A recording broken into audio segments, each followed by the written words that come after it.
गर्लफ्रेन्डको birthday हुँदा साथीभाइको birthday हुँदा राति 12 बजेसम्म उठेर 11:59 बेबी ह्यापी बर्थडे साथी ह्यापी बर्थडे टु यु भनेर हामीले पोस्ट हालेर आनन्दले सुत्छौं। तर आफ्नो आमालाई सम्झेर कुनै स्पेशल दिनमा रातभरि उठेर साथीभाइलाई गरे यसरी मम्मी आज तपाईको दिन हो भनेर आमालाई शुभकामना दिएर आनन्दले सुतेको दिन कुनै दिन पनि भएन। फेरि यसको मतलब यो बुझिदैन कि आमालाई माया गर्दैन भनेर। आमालाई माया नगर्ने हैन, देखाउन आउँदैन। भुइँमा लड्दाखेरि होस्, हात पोल्दाखेरि होस्, कसैले आएर झ्याप्पड हान्दाखेरि होस्, मुखबाट एउटै शब्द निस्किन्छ मम्मी। फेरि यसको मतलब यो पनि हैन कि बाबालाई भन्दा बढी माया आमालाई गर्छ भनेर। जुन माया र सम्मान आमालाई गरिन्छ त्यसको तुलना बाबासँग गर्न मिल्दैन र बाबालाई गरेको मायाको तुलना आमासँग गर्न मिल्दैन। हाम्रो उमेर बढ्दै जान्छ, ठुल्ठुलो हुँदै जान्छौं, तर एउटा कुरा कहिले पनि याद गर्दैनौं। पहिला नर्सरी 1 क्लासमा पढ्दाखेरि आमालाई हेर्दाखेरि र अहिले कलेजमा पढ्दाखेरि त्यही आमाको अनुहार हेर्ने गर दिन प्रतिदिन बुढी हुँदै जानु भएको। घरबाट मम्मीलाई मम्मी म आज साथी घर जानला, घुम्न जानला, बाइकमा जानला भनेर भन्यो भने बाबु राम्रोसँग जाऊ है, घर टाइममा आउनुपर्छ, थाहा छैन है। तर हामी झर्को मानेर भन्छौँ ए मम्मी तपाईले सिकाइराख्नु पर्दैन कि भर्खर 1-2 वर्षको बच्चा हो र यत्रो ठुलो भइसक्यो आइहाल्छिन् घर भनेर भन्छौँ। घरबाट बाहिर साथीभाइहरूलाई भेट्न जाने बेला आमाले बाबु आफ्नो ख्याल गर है भनेर पठाउँछिन्। र हामी निस्किने बेला आमा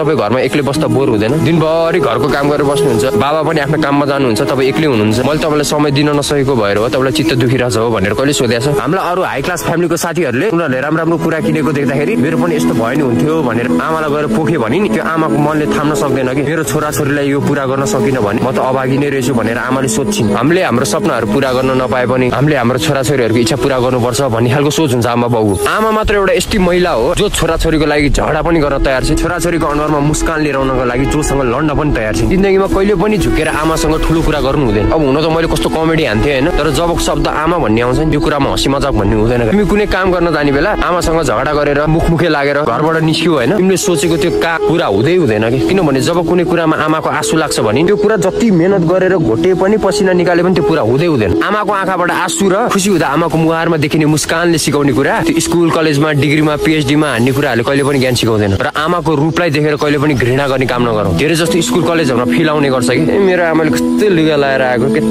अब बेइज्जत हुने भयो त्यस्तो फिल गर्छ कि त्यस्तो घटिया सोच कहिले पनि राख्नुहुन्न। आमा कहिले पनि आफ्नो लागि राम्रै हुँदैन, आफ्नो बारेमा आमाले कहिले पनि सोच्दैनन्। यदि आमालाई हामीले बाहिरीको रूप हेरेर मूल्याङ्कन गर्छौँ भने त्यो मान्छेले जिन्दगीमा आमालाई कहिले पनि इज्जत गर्न जान्दैन। आफू सस्तो खालको नराम्रो खालको लुगा लगाएर पनि छोराछोरीलाई राम्रो लुगा लगाएर स्कुल कलेज पढाउन पठाउने भनेको नि आमा हो। मैले त खतरा प्रगति गरेँ, अब त मलाई दुनियाँको बालै छैन, आफ्नो लक्ष्यमा हिँडिरहेछौँ भने दुनियाँको बाल दिनुहुन्न। तर त्यो दुनियाँ भन्ने बित्तिकै आमा बाउ पनि पर्छ कि। त्यही भएर चाहिँ आमालाई भित्री मनदेखि सम्मान गरौँ। यदि आफ्नो जिन्दगीमा के नराम्रो भइरहेछ भने आमाको काखमा गएर एकछिन ढल्किनु पर्छ, त्यो सबै नराम्रोहरू हटेको जस्तो फिल आउँछ। र उमेर बढ्दै जाँदाखेरि आमाले छोराछोरीहरूलाई गाली गर्छ, गाली गर्दाखेरि आफूलाई लाग्छ मलाई त आमाले माया नगर्ने, मेरो बारेमा सोच्दै सोच्दैन खाली मलाई गाली गर्छ, त्यस्तो कहिले पनि नसोच्नु। अरे यार आमाले गाली छोराछोरीलाई त गर्छिन्, आमाको पनि को छ नि त हाम्रै लागि भनेर बिहान दिउँसो बेलुकै भोक निन्द्रा प्यास नभनिकन हामीलाई खुसी बनाउनुतिर लागिरहेछन्। अनि हामीले त्यस्तो सोच्नुहुन्छ त गाइस। सफल भएको बेला होस् पार्टी भन्ने कहिले पनि सुरुमा साथीभाइलाई दिने नगरौँ। साथीभाइहरूले भन्छ ओइ पार्टी चाहियो मलाई, मेरो बर्थडे हैन आज पार्टी दे मलाई, देऊ पार्टी देऊ नदिने हैन, तर पहिलो समय भनेको आमालाई देऊ। आमा आज तपाईको दिन हो, happy mother's day to you.